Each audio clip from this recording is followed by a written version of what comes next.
Donc bonjour à tous. Je suis accompagnée aujourd'hui du docteur Jean-Philippe Bertocchio et du professeur Sébastien Rubin pour discuter aujourd'hui de l'hypertension artérielle.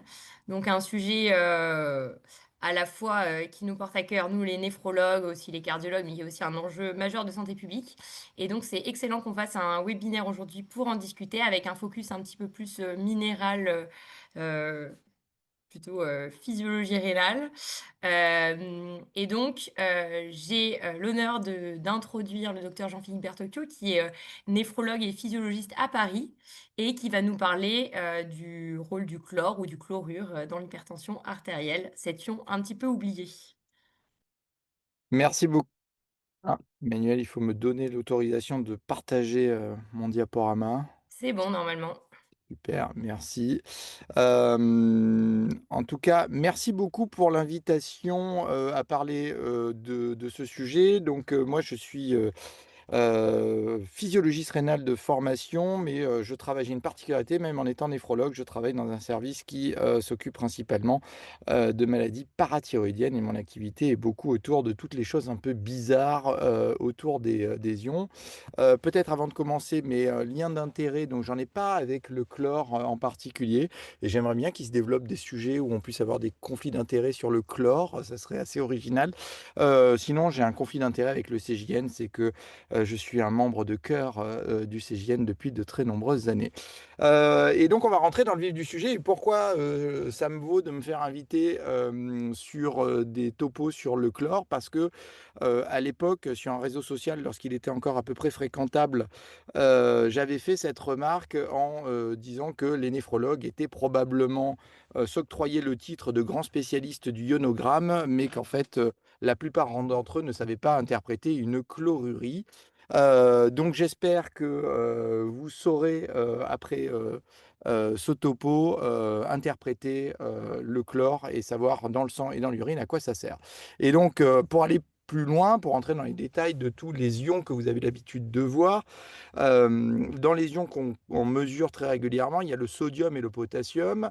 Dans le sang, en fait, assez souvent, on sait à peu près à quoi ça sert, mais en fait, quand on mesure la concentration de sodium dans le sang, c'est jamais en rapport avec le sodium, mais c'est plus avec le bilan, de l'eau. Alors que dans l'urine, quand on va mesurer le sodium, bah, c'est pour faire le bilan, des apports sodés et on va revenir sur ce concept-là. Pour le potassium, quand on va le mesurer dans le sang, en fait, c'est parce qu'on veut étudier le potentiel de membrane, et on se dit que la concentration extracellulaire de potassium, en fait, ça nous donne un reflet de la différence de potentiel qu'il peut y avoir, au niveau de la membrane, des, cellules et donc le risque de façon très intermédiaire, d'avoir un événement cardiaque en rapport avec ça. Alors que quand on va mesurer le potassium, dans l'urine, c'est en gros pour faire le bilan des apports en potassium. Ça va vous dire combien vous avez mangé de potassium, ces derniers jours. Si on développe ça pour les, oh là là, j'ai fait une très grosse erreur, donc sur les cations divalents, que sont le calcium et le magnésium qui sont par ordre de grandeur dans l'organisme, quand vous allez le mesurer dans le sang, bah, c'est exactement la même chose que pour le potassium et ça devrait être à peu près la même, vous devriez avoir les mêmes réflexes lorsque, vous mesurez le potassium. Bah, si vous posez la question du potentiel de membrane, vous devriez aussi vous poser la question de comment sont, la calcémie et la magnésémie. Alors que si vous le mesurez dans l'urine, eh bien, vous allez vous poser en fait cette question-là principalement lorsque vous avez une lithiase rénale. Quand vous allez mesurer la calciurie, le plus souvent, c'est parce que vous avez en face de vous un patient qui doit avoir un problème de parathyroïde. Mais si vous posez la question pour la parathyroïde, c'est que vous posez la question pour la lithiase rénale ou que vous avez une lithiase rénale et vous posez la question de savoir si la lithiase rénale elle est calcique ou pas. Et le magnésium dans l'urine, c'est parce que c'est un inhibiteur de la cristallisation et c'est pour ça que vous posez cette question-là à ce moment-là. C'est en tout cas les cas les plus fréquents. Si vous mesurez le phosphate, et le phosphate dans le sens qu'on mesure, le phosphate, c'est pas juste le P, tout seul, mais le phosphate inorganique, c'est un complexe entre, un atome, des atomes, d'hydrogène, de phosphore et d'oxygène. Donc si vous mesurez le phosphate, dans le sang, bah, c'est le plus souvent parce que vous avez soit un problème de nutrition, soit un problème, de lithiase rénale et si vous le mesurez dans l'urine, c'est le plus souvent parce que vous allez avoir un problème de, lithiase, rénale. Et si on va du côté des anions, complexés, bah, vous avez, le bicarbonate. Si vous le mesurez dans le sang, le plus souvent, c'est parce que vous posez des questions, sur, l'état acide-base, et si vous allez essayer de le mesurer dans l'urine, ce que vous faites probablement à peu près jamais, mais que vous devriez faire, c'est lorsque vous posez des questions d'acidose, tubulaire, et donc de savoir si votre tubule rénal réabsorbe ou pas le bicarbonate qu'il est censé réabsorber. Et donc, une fois que vous avez vu tout ça, que vous êtes posé la question devant tous ces ions que vous mesurez tous les jours, que vous explorez régulièrement, eh bien, la question, c'est: qu'est-ce que vous faites du chlore? Pourquoi vous allez mesurer le chlore dans le sang et pourquoi vous allez mesurer le chlore dans l'urine? Et l'idée, ça serait qu'on arrive à clôturer cette, diapositive ensemble, à la fin de mon intervention. Si on revient en fait sur tous ces éléments, vous savez, vous avez appris ça, à l'école, qu'on classe les différents, éléments en fonction, de leur composition, et qu'en fait, ils vont avoir des propriétés, qui dépendent, de leur, structure, physico-chimique, initiale. Et lorsque vous voyez donc, sur la gauche, le sodium, le potassium, le calcium et le magnésium, qui sont curieusement ces éléments les plus représentés dans notre organisme, eh bah, ce sont en fait à l'état, d'atomes, ils vont donner des métaux qui sont des métaux plutôt alcalins ou alcalino, terreux, et lorsqu'on va se décaler, qu'on va aller voir le chlore, en fait, le chlore fait partie d'une famille un peu particulière. Et cette famille, c'est la même famille que vous allez avoir pour le chlore, pour le fluor, pour le brome et l'iode, qui sont quand même des ions qui peuvent nous intéresser, et ces ions, en fait, cette famille, c'est ce qu'on appelle, la famille des halogènes, et les halogènes, c'est un nom, issu du grec un peu particulier, en fait, qui veut dire: «qui génère du sel». Ce qui veut dire que ces, atomes, ces 4 atomes que vous avez ici, le fluor, le chlore, le brome et l'iode, en fait, ont une très grande réactivité avec d'autres, éléments pour créer, en fait, des sels, et ils vont avoir quasiment, ils vont être retrouvés quasiment toujours à l'état, naturel, associés à autre chose, et ils vont être associés, notamment le chlore, va être associé au sodium, et ça, c'est le sel de table, qu'on va avoir, et lorsque vous parlez des apports en sel, c'est celui-là que vous, sous-entendez, et donc l'idéal serait plus tard que vous parliez en fait plutôt d'apport de chlorure de sodium. Parce que vous pouvez avoir aussi un apport dans d'autres sels, alors qui ne sont pas présents, de façon naturelle, mais que l'industrie a réussi à développer pour faire ces régimes pauvres en sel, qui vont être des apports en chlorure de potassium, que vous pouvez donner par exemple dans du caléoride ou dans du sel de table pauvre en sel, sans sel. Vous voyez qu'en fait, quand on veut dire sans sel, ça veut dire sans sodium. Mais en fait, il y a plein d'autres associations avec lesquelles on peut avoir, du chlore, mais le chlore, vous allez le retrouver sous forme de sel. Si on revient à son état dans le de filtration et comment le rein se comporte vis-à-vis, de ces différents, composés, notamment au niveau, pour ce qui est, du chlore.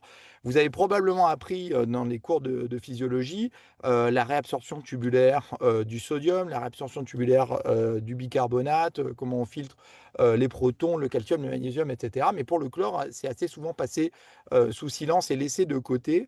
Ce qu'il faut comprendre du schéma que vous avez, ici, sur la gauche, c'est-à-dire que lorsque vous allez partir, du glomérule, de la partie initiale du tubule, proximal, donc là, c'est la partie initiale du tubule proximal, et ici, vous allez arriver, ici dans le canal collecteur.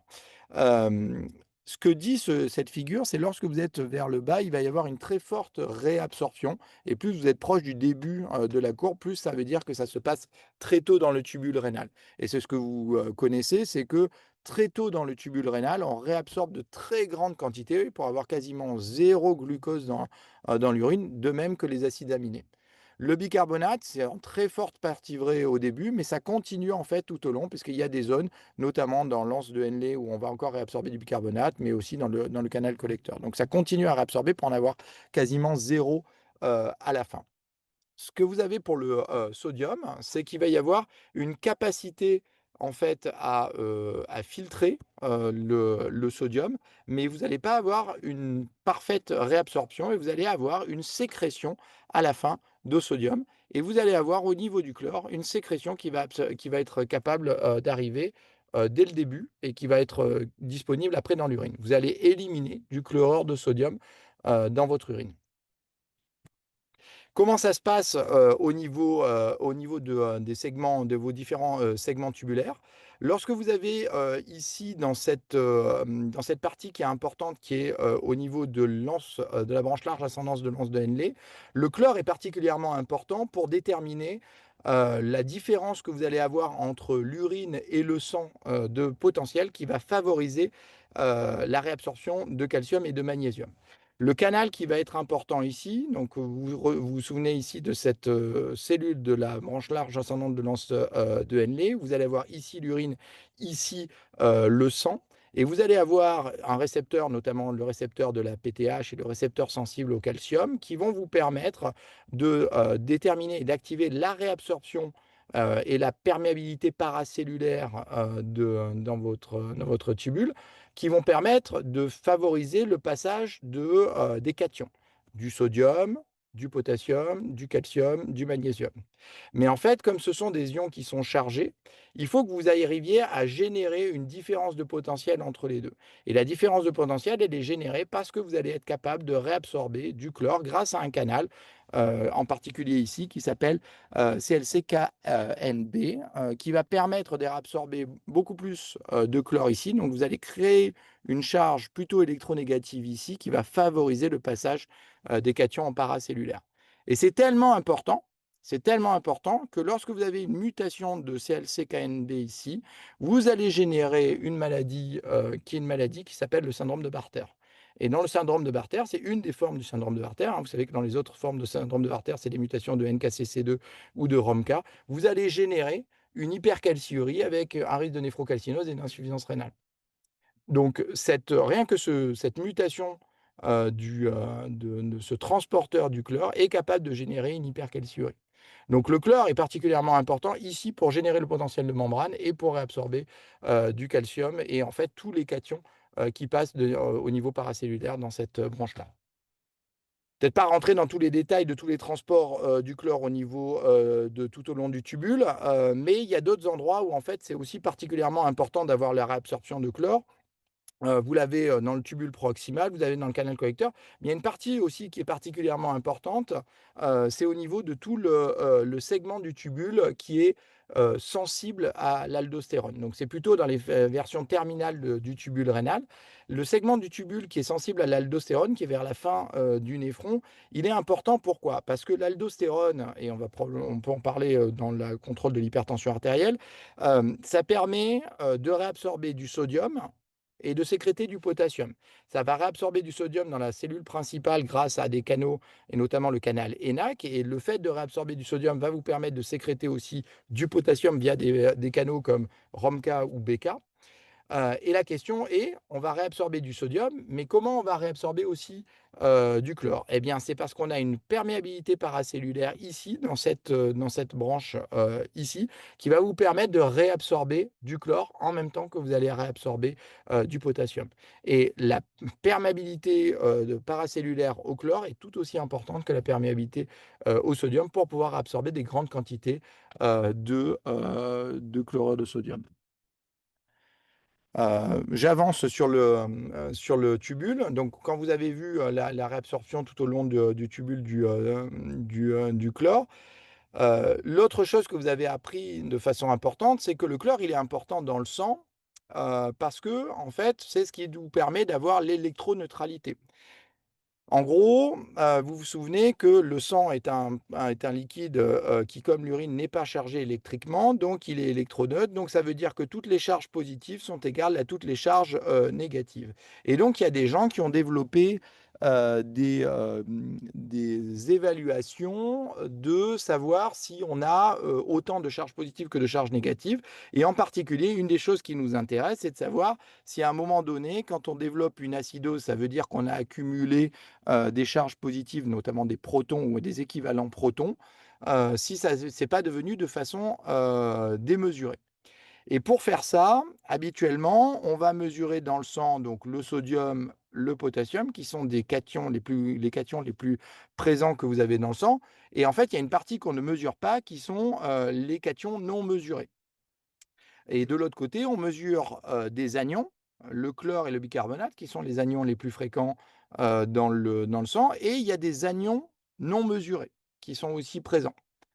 Eh bien, on a fait ce truc qu'on a appelé le trou, anionique, plasmatique, qui est en fait la différence entre l'ensemble des cations mesurés moins l'ensemble des anions qui sont mesurés, et on imagine que c'est égal à une somme qu'on va appeler, la différence entre les anions et les cations, non mesurés, et ce truc-là est censé être normal aux alentours de à peu près 15 plus ou moins 5 milliéquivalents par litre, et ça, c'est le truc que vous avez appris de dire: «Bah, en fait, lorsque j'ai face à moi un patient qui a une acidose, métabolique, je vais me retrouver soit avec un patient qui a une acidose métabolique avec un trou anionique plasmatique qui est normal ou alors il est augmenté», et lorsque ce trou anionique plasmatique, il est augmenté, en fait, ça veut dire qu'il existe un truc, un anion indosé qui serait présent.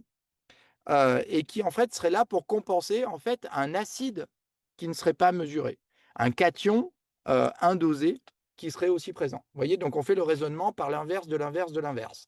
Donc vous essayez de réfléchir et c'est pour ça que c'est très compliqué, d'essayer de comprendre en fait, les acidoses métaboliques parce qu'on veut faire quelque chose qui est de la résultante, de la résultante, de la résultante d'un autre truc. Sauf que la régulation de l'état, acide-base, c'est un poil plus compliqué que juste le trou anionique plasmatique. En fait, si vous mangez, une nourriture occidentale, vous passez votre temps à manger plutôt des protéines qui viennent, de d'animaux. Et donc ces protéines qui viennent d'animaux, elles sont chargées avec des acides aminés qui sont des acides aminés plutôt acides, des acides aminés soufrés, ce qui fait que constamment, vous avez une charge en équivalent de protons. Alors que si vous êtes un végétalien ou un végan, et que vous n'avez pas de protéines d'origine animale, vous allez avoir soit des protéines d'origine, végétale, soit des équivalents en base et en fait, vous allez avoir plutôt une charge basique. Donc si on raisonne dans un régime diversifié, plutôt occidental avec, des apports en protéines animales, importantes, on est constamment, vous, moi, en charge acide. Donc on reçoit constamment des grandes quantités de charge acide. Ce qui va nous permettre de transporter cette charge acide, c'est notamment un tampon qu'on a dans le sang et dans les tampons qu'on a dans le sang, il y a en particulier le bicarbonate, mais il n'y a pas que le bicarbonate, il y a aussi l'hémoglobine, c'est un énorme tampon, qu'on a, au niveau sanguin qui nous permet de transporter des protons qui vont être éliminés à la fin, dans votre urine, et cet ensemble de protons est éliminé sous différentes formes et dans votre urine, ça va être éliminé, encore une fois, avec des choses qui sont, plus ou moins mesurables. Le premier truc, où on peut éliminer, du proton dans l'urine, eh bah, c'est sous la forme libre, sous un proton libre, et ça, c'est lorsque vous mesurez le pH urinaire, c'est votre proton libre. Mais en fait, le plus souvent, votre proton, il va pas être, libre, il va être associé à d'autres trucs, et dans les trucs majoritaires dans lesquels auxquels il est associé, c'est, un gaz, l'ammoniac, qui va devenir avec un proton dedans, de l'ammonium, et ça, c'est la très grande quantité de façon d'éliminer, du proton dans votre urine. Il y a pas que ça, puisqu'il peut être aussi associé à ce qu'on appelle des acides titrables, et dans les acides titrables, vous avez en particulier le citrate ou le phosphate, qui vont être éliminés aussi dans votre urine. En pratique, lorsque vous donnez une charge acide à un individu, la première chose qui va se passer, c'est que vous allez avoir une diminution de la bicarbonatémie. Vous allez avoir une diminution de votre pH urinaire, ce qui veut dire que vous avez une plus grande quantité de protons qui est présent, hein. Le pH, c'est de l'inverse du logarithme, donc vous savez que si vous avez un pH qui diminue, ça veut dire qu'il y a plus de protons dans votre urine, et vous allez avoir de très grandes augmentations, en fait, de votre ammoniurie jusqu'à, en fait, avoir une évacuation de la totalité de la charge en protons que vous allez avoir eue. Donc la petite variation que vous voyez de pH en fait, est associée, en fait, derrière à une plus grande variation, une très grande variation de votre ammoniurie. Donc la façon d'éliminer de l'acide que vous avez, donc ça, c'est de façon aiguë, mais ça marche pareil si vous le faites de façon chronique sur plusieurs jours, c'est d'avoir une augmentation de votre ammonium, dans l'urine. Le problème de l'ammonium dans l'urine, c'est que c'est pas facile à mesurer et que je pense que très peu d'entre vous ont jamais mesuré, l'ammonium dans l'urine, et donc il y a eu un monsieur, qui est pas loin de prendre sa retraite là d'ailleurs, Daniel Batlier, qui a eu une idée, il y a quelques années. Vous voyez, en 1988, on faisait un New England Journal of Medicine en ayant 7 patients qui sont des contrôles, 8 qui ont des diarrhées et 11 qui ont une acidose tubulaire distale, et donc Daniel, il s'était dit: «Bah tiens, c'est pas facile de mesurer, l'ammonium dans l'urine et je vais appliquer à peu près la même façon de penser, que ce qu'on a fait pour le trou anionique plasmatique et je vais l'appliquer au trou anionique urinaire. Et je me dis dans l'urine, ce que j'ai l'habitude de mesurer, c'est, bah, le chlore, je peux le mesurer dans l'urine, plus tous les anions, indosés. Et puis, je vais mesurer aussi le sodium et le potassium qui sont en très grande quantité dans mon urine et plus tous les cations indosés. Et en gros, ça nous fait exactement la même formule que ce qu'on a vu tout à l'heure. Et donc on va faire la différence entre les anions indosés et les cations indosés et en fait, et ça doit être égal à peu près à, mon sodium plus mon potassium plus mon chlore et c'est ce qu'on a appelé le trou anionique urinaire. Eh bien, Daniel, il a montré, dans la courbe que vous avez à gauche là, sur, 26 patients en totalité que, ben, il arrivait à peu près à dissocier les adaptations, rénales avec un trou anionique urinaire, qui augmentait, chez les patients qui avaient une réponse normale urinaire, des patients, qui avaient, une réponse urinaire qui n'était pas adaptée. Notamment, les patients avec une acidose tubulaire distale parce qu'ils avaient une incapacité à éliminer de l'ammonium. Et donc depuis, ce papier a enterré quasiment la mesure de l'ammonium urinaire et donc c'est à cause de ce papier-là que vous faites des nœuds au cerveau et que lorsque vous avez un patient qui a une acidose métabolique à trou anionique plasmatique qui est normal, qui n'est pas augmenté, on vous demande de faire le trou anionique urinaire pour savoir s'il est augmenté ou s'il n'est pas augmenté. Et je pense que si vous demandez à la plupart des gens avec qui vous travaillez, si les gens sont capables de raisonner et de recomprendre le raisonnement qu'il y a derrière, il y en a probablement pas 1 sur 10 qui est capable de vous répondre à comment ça fonctionne. En fait, on fait de l'approximation, de l'approximation, de l'approximation, d'un truc où on a des coefficients de corrélation qui sont quand même assez faibles, pour, vous dire qu'à la fin, ben, en fait, si vous aviez mesuré l'ammonium urinaire, ben, ça serait peut-être plus simple pour vous de raisonner, de savoir si c'est augmenté ou pas. Donc maintenant, vous avez compris à quoi sert le chlore dans le sang, à quoi sert le chlore dans l'urine. Maintenant, si on revient à notre sujet d'aujourd'hui qui était, l'histoire du volume extracellulaire, bien nous, on s'était posé la question avec le CJN il y a quelques années de savoir si, l'anion qui est associé, au sodium, et notamment, bah, par exemple le bicarbonate, ça avait le même effet que du chlorure de sodium et que si en fait le bicarbonate en soi, quand on donnait du bicarbonate de sodium, ce que vous, moi, vous devez faire probablement régulièrement, bah, vous n'avez pas un risque d'augmenter, le secteur extracellulaire et d'augmenter la pression artérielle, et la tension. Et donc on avait conduit une étude multicentrique en vie réelle, en France, dans laquelle on avait, inclus, 156 patients avec, du bicarbonate de sodium ou un autre, ou une alcalinisation d'un autre type pour voir s'ils développaient, ou pas, des signes d'augmentation du secteur extracellulaire et donc pour ça, ils avaient la pression artérielle avant, après, le poids avant, après et des experts, qui, regardaient s'ils avaient ou pas, des œdèmes. Je vous la fais courte, mais en pratique, les patients, lorsque vous leur donnez du bicarbonate de sodium, ben, il y en a qui vont augmenter, leur poids, il y en a quelques-uns qui vont augmenter un peu leur pression artérielle, systolique, d'autres qui vont améliorer, augmenter leur pression artérielle diastolique. Il y en a très peu qui vont avoir et les œdèmes et l'augmentation du poids et l'augmentation de la pression artérielle et cetera. Et en fait, lorsque vous regardez alors on a fait des traitements mathématiques, statistiques un poil, compliqués où on a fait ce qu'on appelle un score de propension, pour essayer de, rééquilibrer les groupes parce qu'évidemment c'est jamais les mêmes à qui vous donnez du bicarbonate, pas du bicarbonate ou du citrate ou autre. Et donc en fait, on a essayé de corriger sur plein de critères, cliniques et quels que soient les critères qu'on faisait, en fait, les patients, qui a recevaient du bicarbonate avaient moins fréquemment que les patients qui ne recevaient pas de bicarbonate. Alors c'était pas significatif, mais en tout cas, c'est pas plus, que ceux qui ne recevaient pas du bicarbonate d'augmentation du poids, de la pression artérielle, ou présentaient des œdèmes. Donc en fait, il y a absolument pas de différence et vous pouvez en donner, ça ne change rien. Et en fait, si on avait lu un petit peu tous la littérature plus tôt, on savait que globalement, le bicarbonate de sodium, en soi, il est peu probable que ça augmente quand même le volume extracellulaire.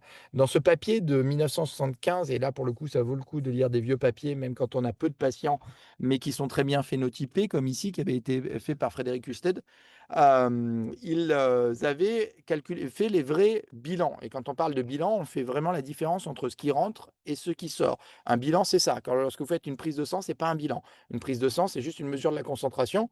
Un bilan, c'est on mesure ce qui rentre, on mesure ce qui sort et on fait la différence entre les 2. Et lorsqu'on a fait ils ont pris des patients qui avaient, une maladie rénale chronique et leur ont donné en équivalent en quantité de molécules, hein, 200 milliéquivalents par jour, de chlorure de sodium ou 200 milliéquivalents par jour de, bicarbonate de sodium. Et en fait, ce que vous voyez, c'est que vous allez avoir, ici l'excrétion urinaire, de sodium, elle est à peu près la même, tout au long, quoiqu'elle a tendance un peu à augmenter à la fin avec le bicarbonate, de, sodium.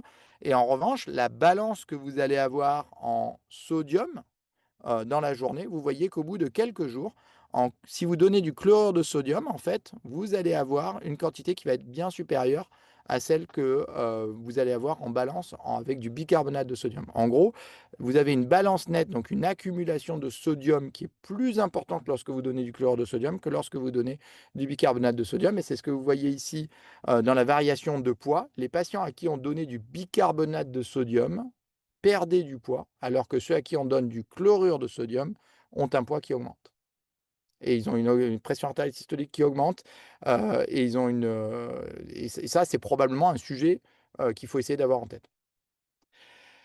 Ça, c'est important à avoir en tête, notamment pour les bilans, parce que lorsque vous donnez du chlorure de sodium, ce que vous allez mesurer en tant que néphrologue, c'est une natriurèse. 80, si vous donnez 12 grammes par jour de chlorure de sodium, vous allez avoir 81 millimoles, par jour, d'urine, de sodium dans ce que vous allez mesurer.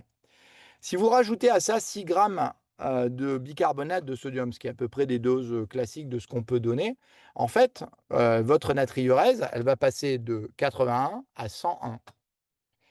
Si vous voulez, et si vous reprenez, que vous essayez de mesurer quelque chose qui vous permet de savoir si vos apports en sodium, ce sont des apports qui sont apportés par, du chlorure de sodium ou du bicarbonate de sodium, eh bien, ce qu'il faut que vous mesuriez, c'est la chlorurie.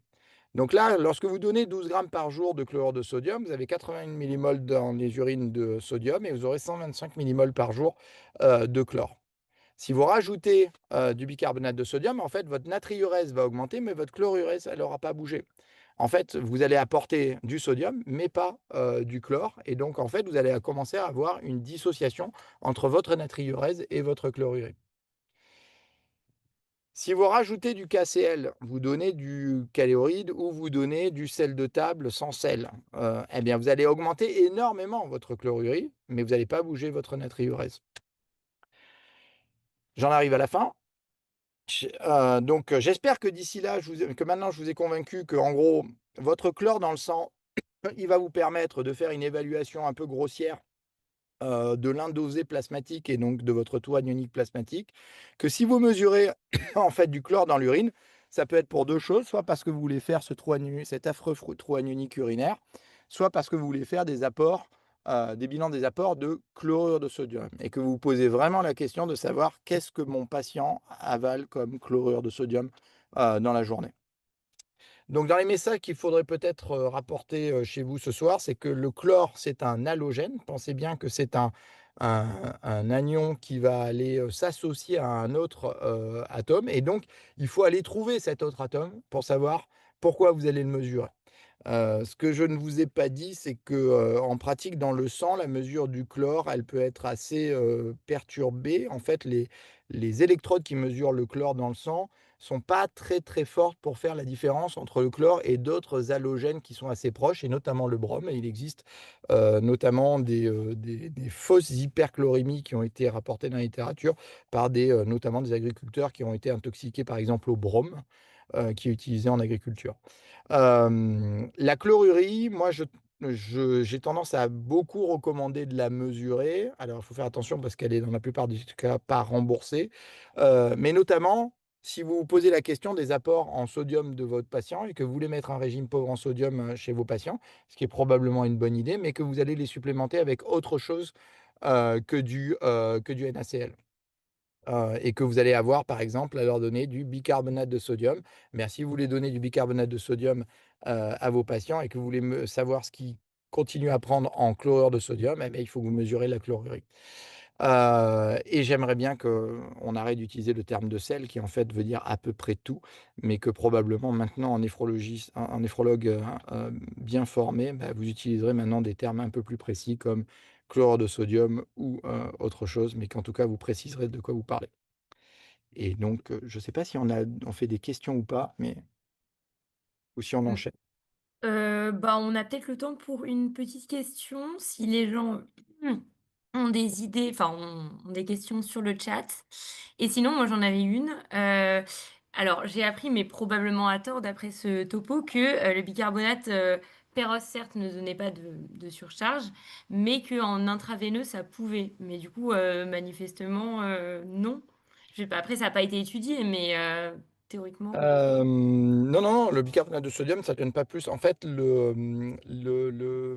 alors peut-être que, Sébastien va en reparler, mais, tous les apports en sodium, peuvent donner, une augmentation, à mon avis, à un moment donné, du volume extracellulaire. Ça dépend des apports en chlore qu'il y a à côté. Si tu as beaucoup d'apports en chlore à côté, à partir du moment où tu vas apporter des apports en sodium, bah, tu vas avoir quelque chose qui va te permettre d'avoir les 2 en même temps. Et c'est ça. Mais si tu as déjà un apport en chlore de sodium, bah, c'est ça qui va te donner ton volume extracellulaire. Mais le bicarbonate de sodium, qu'il soit, oral ou, intraveineux, il y a pas d'énorme, il y a pas de différence, sur le sujet. Enfin, je ne suis pas rentré dans les détails, mais il y avait eu, des expérimentations qui avaient été faites, notamment chez l'animal, qui montraient pas de différence. OK. Merci. Et donc il y a une question, d'Odette, Carcel qui lui demande, donc: «Est-ce qu'on divise la chlorurée par 17 pour avoir l'équivalent en grammes?» Non, je vous ai mis, la masse molaire, au début du topo. En fait, c'est pas exactement la masse molaire. Moi, c'est la bonne pour le sodium. Heu, alors j'avoue, je le fais pas tous les jours, je vous l'ai mise, la masse molaire du chlore de sodium, c'est 58,44 et pour le bicarbonate, c'est, 84 et mais en fait, non, ça dépend de quel est l'apport de chlore que vous avez à côté, quoi. Donc, si on donne, 12 grammes, donc il faut refaire, je suis désolé, il faut refaire, je Donc ça prends, dépend du faut que sel, je en repose, fait. voilà, ça dépend du sel, mais donc pour le chlorure de sodium, la masse molaire, elle est de 58,44, donc c'est comme ça qu'on en déduit, la chlorure. OK. Je sais pas si je Bon, suis clair? C'était sur ma diapo 21, hein, si vous l'avez enregistrée. OK. Bon et beh, merci beaucoup en tout cas. Et donc on va passer au topo suivant. Donc c'est, le professeur Sébastien Rubin, qui est néphrologue, à Bordeaux, spécialisé dans l'hypertension artérielle, qui va nous parler cette fois-ci du sodium chez le patient hypertendu. Merci, merci beaucoup Emmanuel. C'est bon pour l'écran? Oui, ça doit C'est être bon, c'est bon. parfait. Merci beaucoup. Bah, oui, merci, au CGN de l'invitation je suis très content qu'on parle de, sodium et de d'hypertension artérielle dans ce webinaire, donc merci beaucoup de cette invitation. Donc la question, c'est qu'on m'a demandé de répondre, c'est: «Est-ce qu'il faut diminuer le sodium chez le patient hypertendu?» Et Jean-Philippe a bien rappelé, je vais pas parler de sel, je vais parler de sodium et dans quelles circonstances et avec quoi, et je reviendrai aussi un peu sur cet anion chlore. Donc je n'ai pas de lien d'intérêt avec cette présentation. Alors merci beaucoup au CGN de nous faire parler un petit peu d'hypertension artérielle. Puisque, bon, comme Emmanuel l'a rappelé gentiment, c'est un sujet que j'aime bien et je l'aime bien aussi, et chacun d'entre nous devrait s'approprier ce sujet parce que vous savez que c'est la pathologie la plus fréquente du monde, hein. 1 adulte sur 3 à travers le monde, souffre d'une hypertension artérielle et c'est vraiment une pathologie. C'est, le facteur en plus d'être une pathologie, c'est un facteur de risque de mortalité et c'est, vous savez, le facteur de risque de mortalité le plus important dans le monde avant tous les autres, avant de fumer, avant la pollution de votre environnement, avant vos modifications de la diététique. C'est de très loin, il écrase tous les autres et si, le monde entier avait une pression artérielle contrôlée, on éviterait chaque année 20 des décès, hein. Donc c'est 11 millions de décès tous les ans, qui seraient évités à travers le monde, donc c'est considérable. Hem, c'est important qu'on s'en préoccupe parce que vous savez que dans le domaine de l'hypertension artérielle, alors souvent, il y a un adage qui dit que quand on se regarde, on s'inquiète et quand on se compare, on se rassure. Dans l'hypertension artérielle, quand on se compare, on s'affole parce que finalement la France est, des grands pays développés, celui qui contrôle le moins bien sa population d'hypertendus, puisque globalement, pour faire simple, un adulte sur 4 en France a une hy un hypertendu sur 4 a une pression artérielle contrôlée.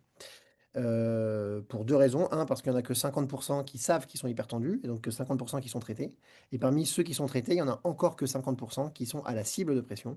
Ce qui fait qu'à la fin, vous ne traitez qu'un hypertendu sur 4. Donc vous avez la pathologie qui tue le plus, la pathologie la plus fréquente du monde et vous ne traitez correctement que un adulte sur 4 en France. Donc c'est une situation, très mauvaise.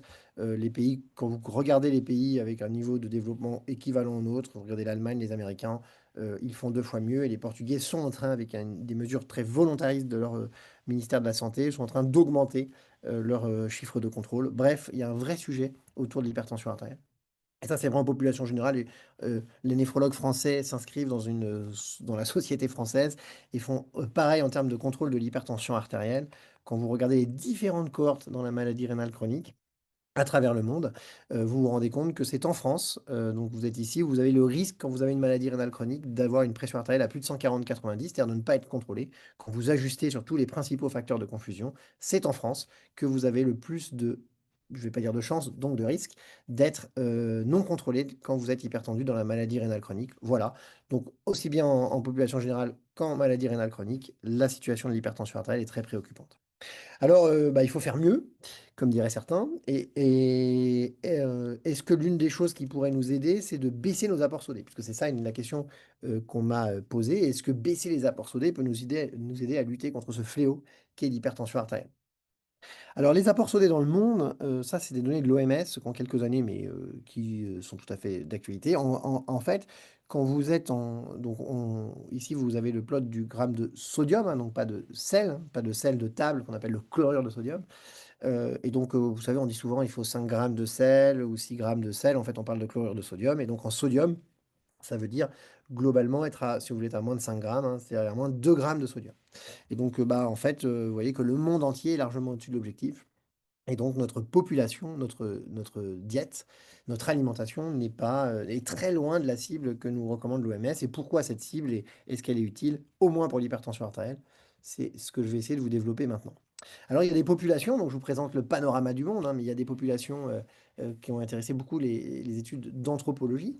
Mais il y a des populations, à travers le monde qui subsistent encore et qui ont une alimentation sans sodium. Parce qu'ils mangent, excessivement, enfin bananes, poissons, légumes sauvages.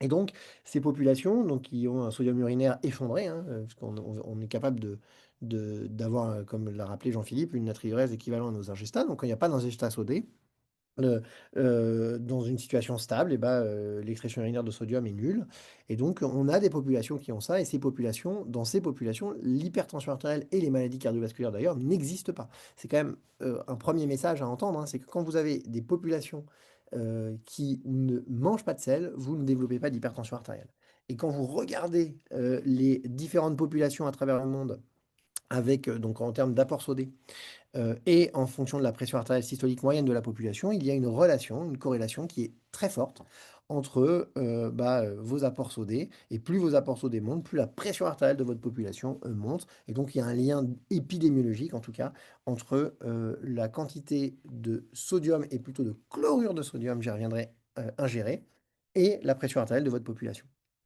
Ce qui fait que, donc ces données épidémiologiques du Lancet, du Global Burden of Disease du Lancet, dit même, donc ça c'est des constatations épidémiologiques, que finalement, dans les mesures, les facteurs de risque de mortalité associés aux alimentations des populations, le vrai enjeu, c'est pas finalement la quantité de fruits et légumes, même si ça joue, hein, quand vous en avez pas assez, vous augmentez votre risque de mortalité et vos risques de mortalité attribués à votre alimentation.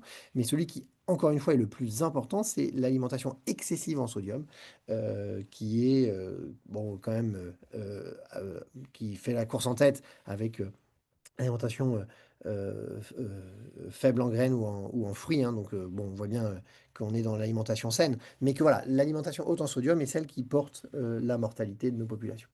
Alors, il y a des essais randomisés qui sont intéressés à cette question. Des essais randomisés qui ont été publiés, enfin, qui ont été dessinés à la fin, dans les années 90, donc qui sont des études américaines et qui ont utilisé des jeunes adultes non hypertendus et qui ont randomisé entre, un bras interventionnel qui avait une réduction de sodium via des éducations, nutritionnelles et des accompagnements et un bras, laissé contrôle pendant 18 mois et puis on a regardé, leur pression artérielle. Il y a une deuxième étude qui a été, réalisée dans les suites qui s'appelle l'étude TOP 2 et cette étude, elle, s'est intéressée, bah, finalement, un dessin, d'études assez proche, mais a pris des patients en surpoids pour voir si, ces mêmes conseils, pouvaient en plus d'améliorer le contrôle du sodium, d'améliorer le contrôle de la pression artérielle, aider à la diminution du poids. Le message, c'est que quand vous, donnez des conseils à un patient, vous êtes donc on est dans un essai, hein, qu'on est très proactif. Alors qu'est-ce qui se passe? Bah, dans le bras contrôle, vous baissez les apports en sodium, hein, parce que, bah, vous avez rentré votre patient dans une procédure de soins, comme d'habitude, c'est l'effet, donc c'est pas un effet placebo, c'est un effet de votre protocole de soins. Donc c'est 10 millimoles par jour de moins et quand vous êtes dans le bras intensif, vous avez donné des conseils, vous avez accompagné les patients, vous avez 50 millimoles par jour de sodium, excrété, en moins, ce qui est très important, hein, ce qui correspond, grossièrement à 3 grammes de sel. Donc c'est, finalement puisque, c'est ce qui permet si on revient sur, l'apport là, c'est ce qui permet de passer du orange qui est la France au vert qui est la recommandation, de, l'OMS. Qu'est-ce que vous faites quand vous faites ça? Quand vous faites ça pendant 18 mois et ben vous avez une diminution, ça c'est très intéressant, vous avez une diminution des événements cardiovasculaires et dans les études qui ont duré, à distance, puisqu'on a regardé à distance, l'effet de, cette éducation. Donc on a fait 18 mois d'essai, puis après l'essai était en ouvert, mais ceux qui ont eu l'éducation et la motivation, bah, ont probablement gardé les habitudes. Et quand vous regardez, au long cours ce qui s'est passé, c'est-à-dire plus de 10 ans après, vous avez diminué les événements, cardiovasculaires dans le groupe de patients qui a eu une intervention, pour, baisser, ses apports en sel et vous avez aussi une diminution de la mortalité. Et en fait, vous avez une relation finalement assez linéaire qui a eu lieu entre donc à distance, hein, donc évalué à plus de 10 ans, qui a eu lieu entre, les apports sodés, vous voyez, et votre, risque d'événements, cardiovasculaires et de mortalité. Je ne vais pas tous les donner, mais il y a beaucoup de données, donc ça c'est la principale essai randomisé de la situation dans la question, mais il y a beaucoup de données épidémiologiques qui reviennent, ce qui fait qu'aujourd'hui, donc ça c'est une revue, qui a été publié par Cochrane et repris par l'OMS, dans son rapport sur le sel, qui est un problème de santé, mondial, hein, la pandémie du sel. Et ben, vous avez une évidence, assez importante. Vous avez quand même une diminution des événements cardiovasculaires, diminution de l'AVC et puis évidemment une diminution très importante quand vous baissez le sodium de, la pression, artérielle. Alors, il y a d'autres études donc qui sont plus rigolotes, qui sont des études avec des variants génétiques. En fait, votre appétence pour le sel, elle est expliquée par énormément de choses, mais au moins en partie, donc une petite partie, mais en partie par des traits génétiques. Et donc c'est intéressant de faire ce type d'études parce que en fait, les variants génétiques qui vous sont attribués aléatoirement à votre naissance et après, vous les gardez pour toute votre vie, indépendamment de ce que vous allez faire de votre vie et donc ce que l'environnement va faire avec vous. C'est-à-dire, ça et c'est quand vous analysez les variants génétiques comme ça vous permet de vous, éliminer de certains facteurs de confusion que les études épidémiologiques maintiennent parce que, bah, en partant du principe que les variants sont, distribués de manière aléatoire à la naissance, au sein d'une population mondiale. Et donc, en fait, quand vous regardez ça, vous voyez que les variants qui sont associés à des consommations plus importantes en sodium, eh ben, sont associés également à une augmentation du développement de la pression artérielle au cours de la vie. Et donc, ça renforce à nouveau, c'est une petite brique supplémentaire dans l'évidence entre l'apport de chlorure de sodium et le développement de la pression artérielle. Alors, est-ce qu'il faut, une fois qu'on a dit ça, est-ce qu'il faut diminuer vraiment la baisse de pression artérielle, la baisse des apports en chlorure de sodium dans une population? Donc il y a toujours des gens qui viennent vous apporter la controverse quand vous donnez une évidence. L'évidence, c'est qu'évidemment, on mange trop de sel. Alors on pourrait parler du développement, hein, notre équipement, physiologique dont nous a parlé, Jean-Philippe Bertocchio était pas adapté à notre alimentation, hein, notre alimentation, elle est plutôt celle des populations que je vous ai présentées en début de présentation, celles pour lesquelles on a été équipé, que notre alimentation moderne. Et vous savez que pour modifier votre physiologie, vous avez besoin de plusieurs dizaines de milliers d'années. Et donc en fait, évidemment qu'on mange trop de sel, évidemment qu'il faut baisser, mais certains vous disent oui, mais c'est pas très sûr, ça peut être dangereux, etc. Et il y a des études en effet qui ont montré que quand vous abaissez très fortement heu le sel de votre population, bah, il y avait un petit sur-risque d'augmentation de la mortalité. En fait, quand on prend un peu de distance sur les études, ce qu'on s'est rendu compte, c'est que toutes ces études qui vous apportent la controverse sur le fait que baisser les apports sodiques en population, c'est protecteur. En fait, toutes ces études-là, ces mauvaises études se sont basées non pas sur une évaluation précise, l'alimentation en sodium en mesurant, la natriurèse, de vos patients, mais se sont basés sur soit des questionnaires, soit des estimations d'une natriurèse sur échantillon. Bref, ce sont des données qui sont totalement fausses. Et c'est ce que vous regardez hein, quand vous mesurez la natriurèse de vos patients, notamment dans les études top 1, top 2 que je vous ai présentées. Et ben, qu'est-ce que vous avez la vraie relation linéaire, mais si vous utilisez toutes ces autres estimations bidons de votre rapport sodé, bah, vous n'avez plus cette relation linéaire et vous avez cette fameuse courbe en U. Bref, le message, c'est que tous les rageux qui vont vous dire ah, baisser la pression artérielle, baisser les apports sodés, ça peut être dangereux. Il y a des études qui l'ont montré. Rappelez-leur que leurs études se basent sur une très mauvaise estimation des apports sodés des patients. Alors, est-ce que baisser les apports sodés, deuxième question, et augmenter les apports en potassium peut faire baisser la pression artérielle? Alors pourquoi je vous pose cette question? Parce que dans beaucoup de cohortes qui sont intéressées, des cohortes prospectives avec des gros ajustements en cardiologie sur les événements cardiovasculaires, on s'est rendu compte de choses. Ce que je viens de vous rappeler là, c'est que plus vous montez vos apports en sodium, plus vous augmentez les événements cardiovasculaires. Mais une deuxième chose qui s'est été montrée, c'est que plus vous augmentez vos apports en potassium, plus vous baissez vos événements cardiovasculaires, comme si le potassium était finalement un peu protecteur. Alors, suite à ça, il y a un essai randomisé qui a été publié dans le New England en 2021, qui est un essai qui a fait dans le domaine de l'hypertension artérielle pas mal de bruit. On a inclus des patients qui avaient fait un AVC, qui avaient fait un AVC ou des patients à très haut risque cardiovasculaire, qui avaient plus de 60 ans.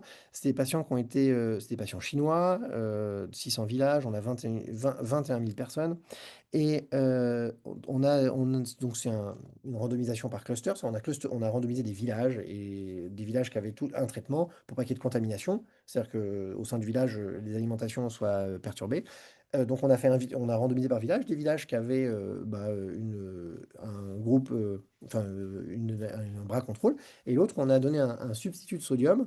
Et en fait, le substitut, c'est-à-dire que 75% du sel qui était donné, distribué au village pour saler la nourriture et les aliments, c'était du chlorure de sodium, mais 25% c'était du chlorure de potassium. Et donc en fait, qu'est-ce qu'on a fait? On a diminué, on a maintenu l'apport de chlore, on a diminué l'apport de sodium, et on a augmenté l'apport de potassium de ces patients. Et l'étude a été extrêmement surprenante, tellement elle est positive, puisqu'en fait, vous aviez diminué les événements, les AVC, diminué les événements cardiovasculaires, diminué le décès et diminuer et vous n'aviez pas d'augmentation, pardon, des épisodes d'hypercalémie. Et en fait, ces données ont été ensuite méta-analysées dans d'autres essais qui avaient montré, en fait, c'est assez consistant à travers le monde, c'est-à-dire que c'est pas qu'en Chine que ça marche.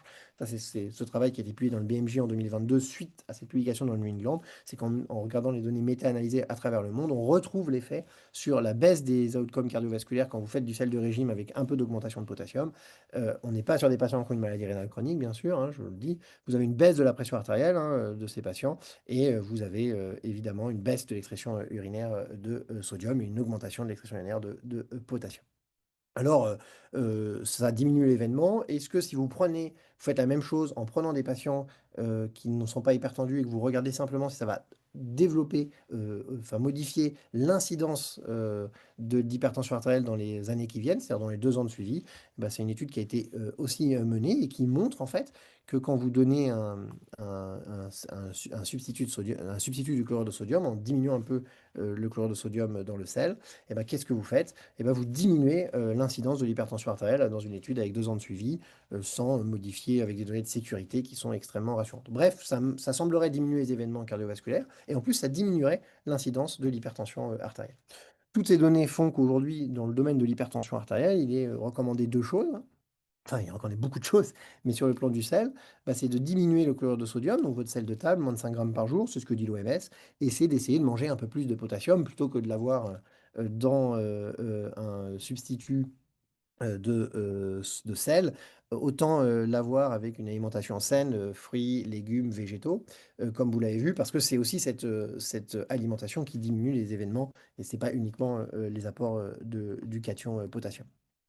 Alors, pour finir, je voudrais vous parler de 2 choses. Les apports, qu'est-ce qui se passe, quand vous, prenez, si chacun d'entre nous ou un hypertendu, mange brutalement une charge en sodium? Alors ça a été, regardé ou baisse sa charge en sodium. Ça a été regardé dans le régime DASH. Alors l'étude DASH, c'est une étude qui était américaine, qui a évalué une diététique, hein, qu'on appelle la diététique DASH, le DASH diet, qui est globalement une diététique assez proche de la diététique méditerranéenne avec l'alcool en moins. Vous savez que dans la diététique méditerranéenne, on vous dit que vous pouvez boire un peu plus de vin, vous pouvez boire un peu de vin, et globalement un peu moins d'acides gras insaturés, poissons, etc., qui est plus promu dans la diète méditerranéenne. Mais c'est des régimes assez proches qui sont très forts, enfin qui sont très riches en fruits et légumes et en fruits à coque, notamment dans le DASH diet.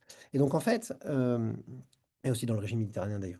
Et donc en fait, dans ce régime, elle avait montré que ce régime, cette alimentation finalement intégrée, complète, qui est pas restrictive, mais qui était une alimentation saine, baissait la pression artérielle. Et on a regardé aussi que si en plus de cette alimentation DASH, on faisait un DASH avec en plus moins de chlorure de sodium. Et donc on baissait les apports en chlorure de sodium de ces patients. Et donc on a regardé que globalement, en faisant ça, en passant de 140 millimoles par jour de sodium ingéré à 62 millimoles par jour, vous aviez en moyenne une baisse de la pression artérielle. Mais en fait, ce qui est intéressant, c'est que tout le monde ne baisse pas. Il y a des patients, donc en moyenne, dans la cohorte d'H de cette étude, vous aviez 5 millimètres de mercure de baisse de pression artérielle, mais vous voyez que il y en a qui baissent fort, il y en a qui baissent pas, voire même qui montent. Et en fait, pourquoi? Parce qu'on sait que les gens, il y a une variabilité entre nous, qui sont que des gens sont résistants ou sensibles au sel en termes de pression artérielle. Il y a les sols résistants et les sols sensitifs. Et donc, dans une population d'hypertendus, environ un hypertendu sur deux est sensible au sel. Alors, c'est quoi que cette sensibilité au sel?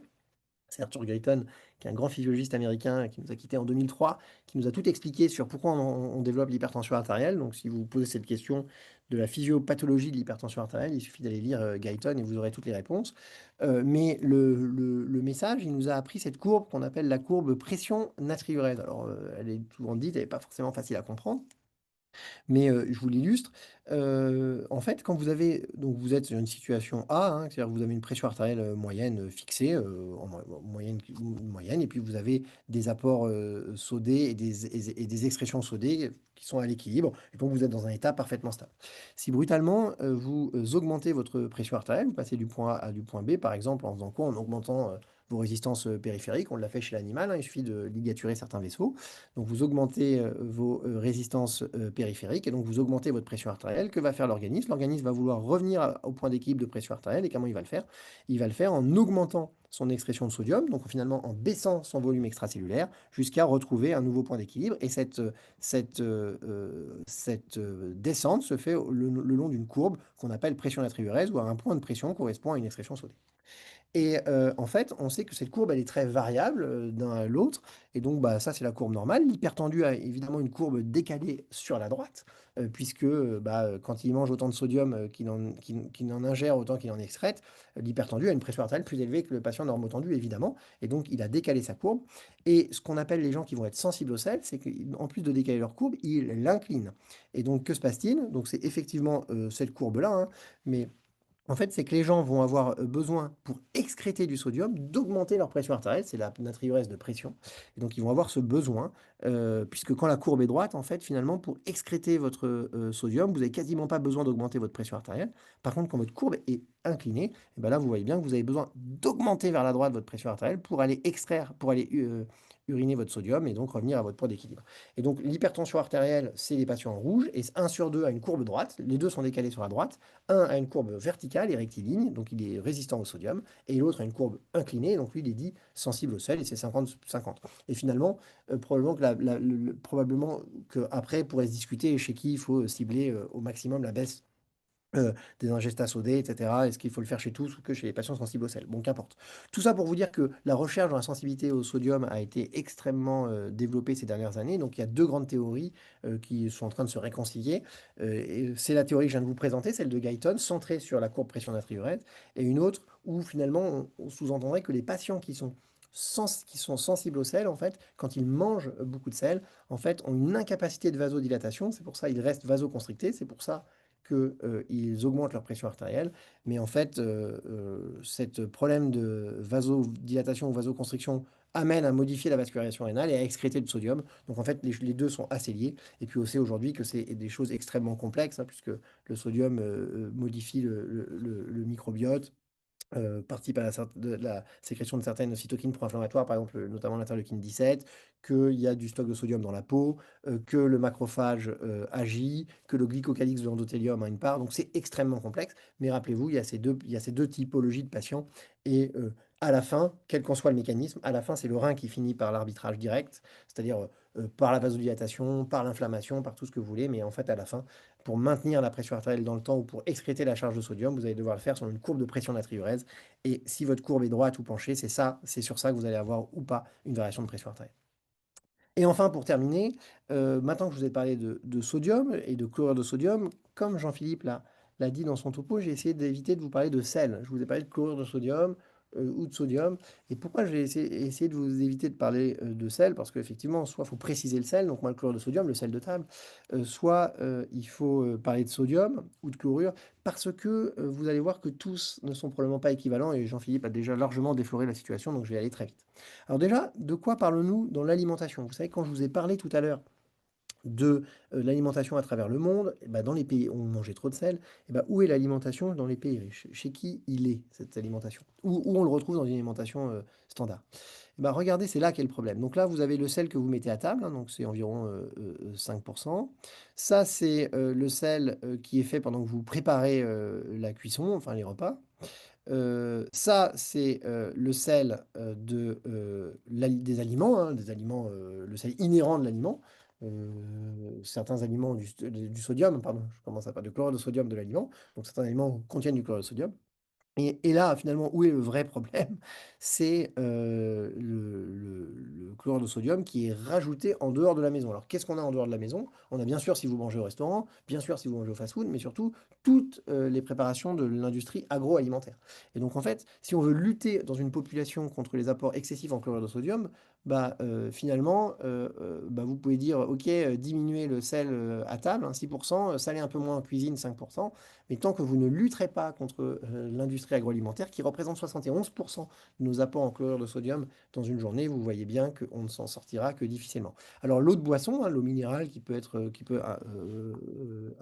avoir du chlorure de sodium ou du bicarbonate de sodium par exemple, c'est moins de 1% du sodium ingéré dans une journée. Donc vous voyez que l'enjeu déjà, voilà où il est essentiellement dans l'industrie agroalimentaire. Alors, sur le domaine de l'hypertension artérielle, Jean-Philippe vous a fait, le topo. Je voulais vous dire deux choses. C'est, chez l'animal et chez l'humain, on a maintenant beaucoup de données pour, dire qu'en fait, c'est effectivement quand le sodium est apporté avec son anion chlore qu'il a une capacité d'augmentation forte de la pression artérielle et donc du volume extracellulaire. Alors, ça a été montré dans 2 types de rats. Là, ici, vous avez des rats, qui sont spontanément hypertendus et qui sont prônes à faire des strokes, enfin des AVC. Donc c'est des rats, consanguins, qui ont été sélectionnés et qui font des modèles d'AVC et qui sont hypertendus. Et donc, vous voyez que quand le rat, lui alors c'est pas très clair parce qu'en fait l'échelle rend pas service, à la, présentation.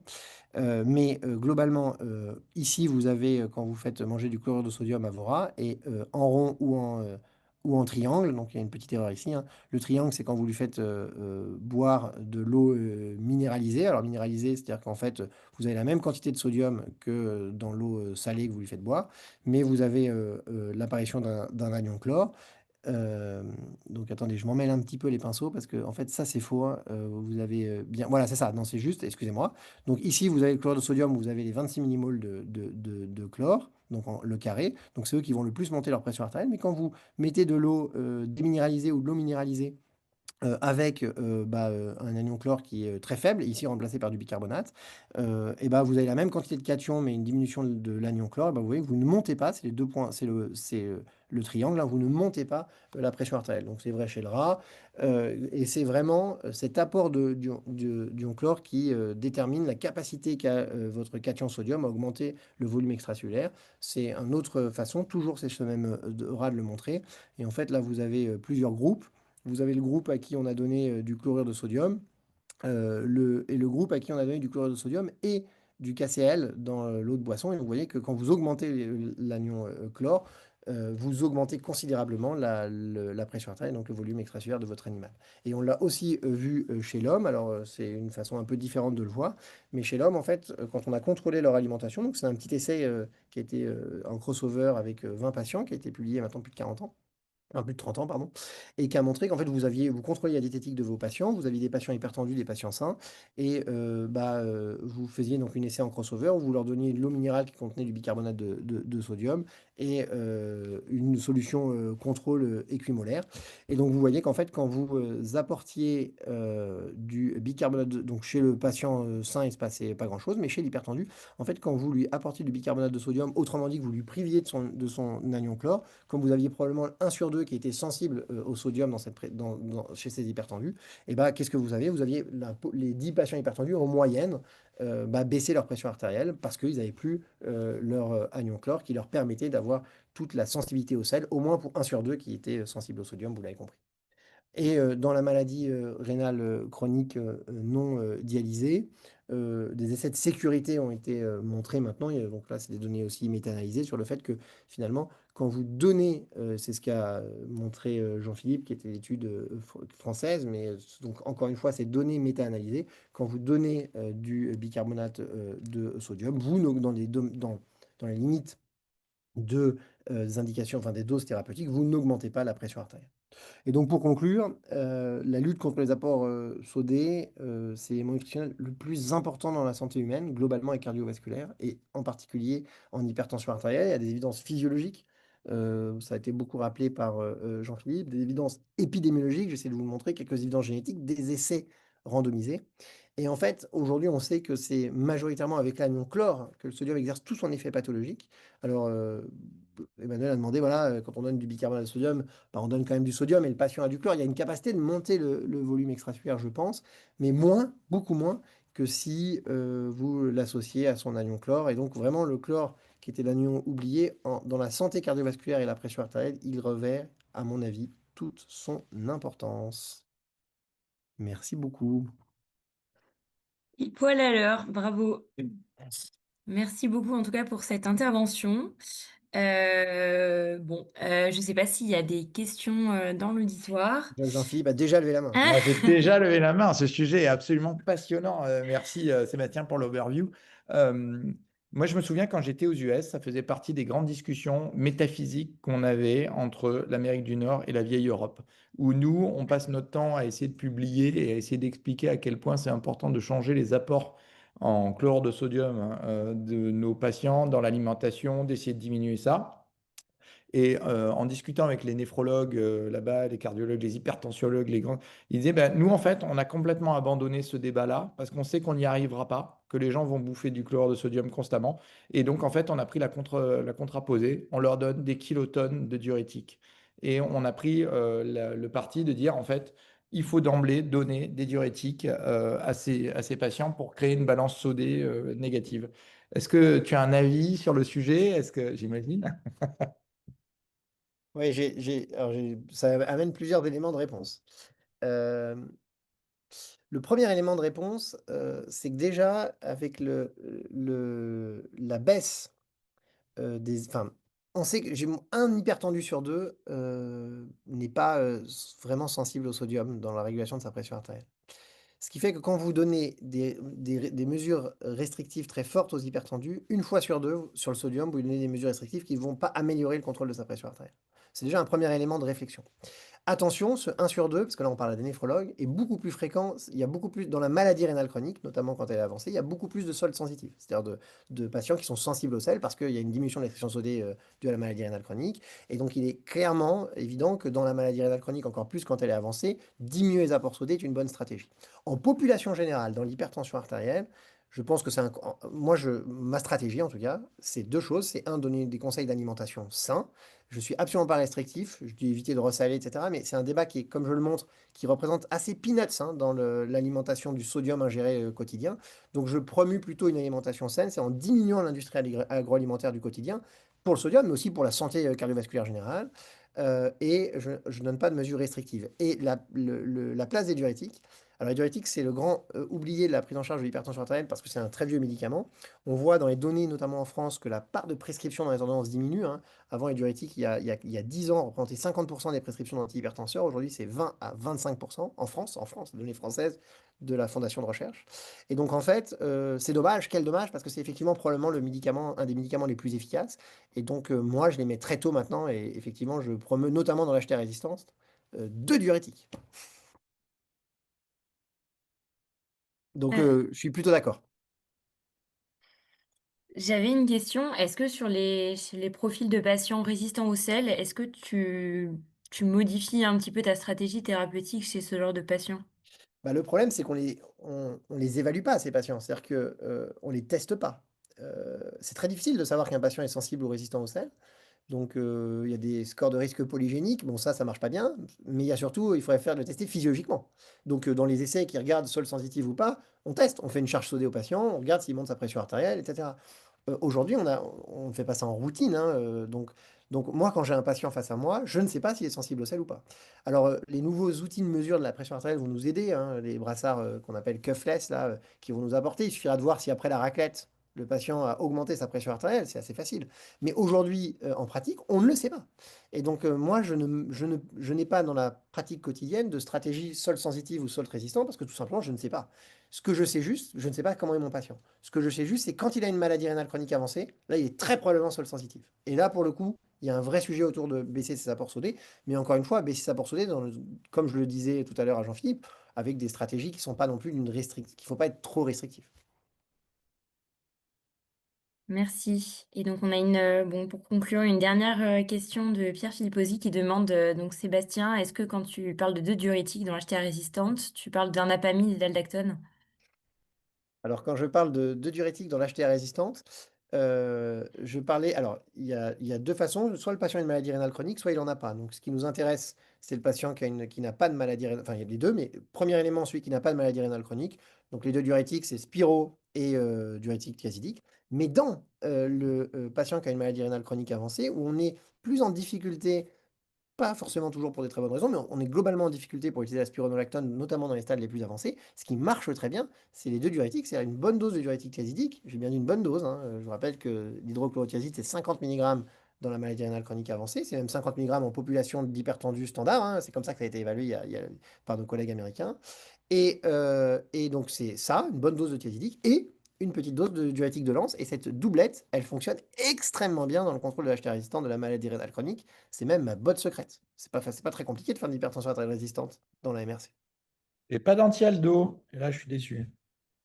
Si, alors, moi, alors, je recommande pas l'anti-Aldo parce que je peux pas le recommander parce que c'est des précautions d'usage quand on est au stade 4, stade 5. Mais les patients moi, ça m'arrive de le faire chez le patient que je connais bien, que je suis bien, qui sera en capacité d'arrêter quand il sera très déshydraté ses médicaments. Si, si.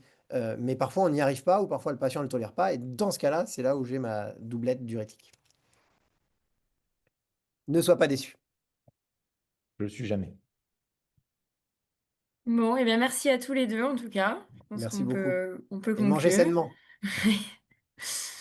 Merci pour votre participation. Et puis, donc, pour le webinaire, il a été enregistré, donc sera rediffusé. Voilà. Bonne soirée à Merci Emmanuel. tous. Merci, bonne soirée.